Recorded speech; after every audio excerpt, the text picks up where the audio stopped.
ओबीसीच्या चळवळीची आंदोलनाची आणि टोटल ओबीसींच्या ज्या भावना आहेत, आरक्षणाबद्दलची जी भावना आहे, ती जबाबदारी खूप माझ्या अंगावर पडलेली आहे. आजपर्यंत मी स्वतःहून त्यांच्यापर्यंत जात होतो, पण ओबीसी बांधवांनी आता एवढी महागडी गाडी मला दिली.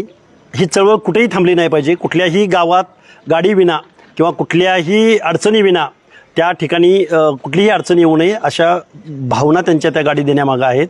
आणि ही ओबीसीचं आंदोलन आणि चळवळ कुठेही थांबणार नाही. आणि ही खरं तर माझ्यावरची खूप मोठी जबाबदारी आहे. आणि या जबाबदारीमधून जबाबदारी मी रात्रंदिवस मेहनत घेऊन ही जबाबदारी मी पूर्णपणे पार पाडेन.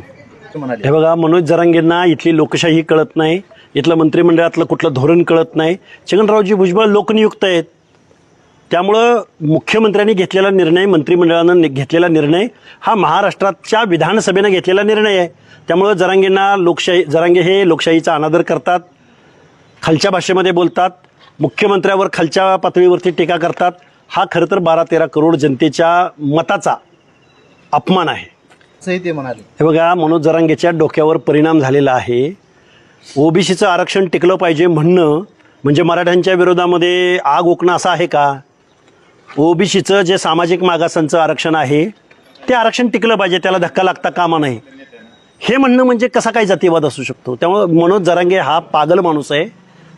खरोखर त्याला एखाद्या वेड्याच्या हॉस्पिटलमध्ये ॲडमिट करावं लागेल. त्यांना काय आहे, लोकशाही कशासाठी असते आणि लोकशाहीचा अनादर? अरे मुख्यमंत्र्यांनी घेतलेला निर्णय आहे तो, आणि तुम्ही विधानसभेला आपटून बसला ना जरांगे. तुम्हाला 4 माणसं निवडून देता आली नाहीत. तुम्ही ज्या मतदारसंघात बसला तिथला माणूस तुमचा पराभूत झाला.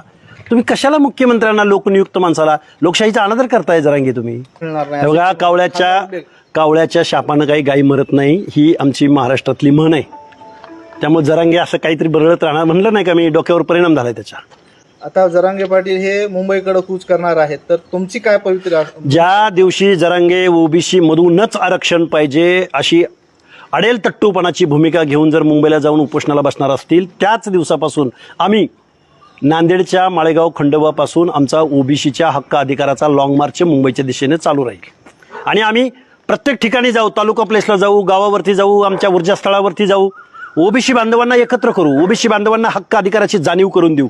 आणि जरांगेसारख्या बेकायदा मागण्या करणाऱ्या, घटनाविरोधी मागण्या करणाऱ्या आणि ओबीसी आरक्षणाची चौकट उद्ध्वस्त करणाऱ्या माणसाला त्याची जागा दाखवण्यासाठी या महाराष्ट्रामध्ये भला मोठा लॉंग मार्च निघेल.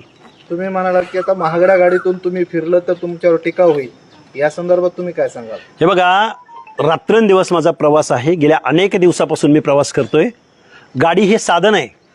आमचं साध्य काय आहे तर ओबीसीचे हक्क अधिकार टिकले पाहिजेत. माझ्या गावगाड्यातल्या माणसांच्या मनात मला विश्वास निर्माण करायचा असेल, आशादायक चित्र निर्माण करायचं असेल, त्यांच्यापर्यंत, त्यांच्या आंदोलनाला, त्यांच्या सुखदुःखाच्या प्रसंगी मला वेळेत पोचायचं असेल, तर मला एका चांगल्या गाडीची आवश्यकता आहे, असं माझ्या सगळ्या मित्रमंडळींनी, आमच्या ओबीसी नेत्यांनी ठरवलं. आणि ज्या नांदेड आणि परभणीच्या बाँड्रीवरती माझी अगोदरची जुनी गाडी फोडली होती, त्याच ठिकाणी गाडी देण्याचा त्यांचा संकल्प होता. तरी मी आज गंगाखेड तालुक्यातल्या राणी सावरगाव या गावामध्ये ही गाडी त्यांनी मला दिलेली आहे. आणि आजपासून माझी जबाबदारी वाढलेली आहे. आणि मी आजपासून माझं ओबीसीचं आंदोलन कुठेही थांबवणार नाही आणि कधीही थांबणार नाही. एकदम स्पीडनं हे आंदोलन, कारण महाराष्ट्र कव्हर करायचं आहे, महाराष्ट्रातला ओबीसी एकत्र आणायचा आहे.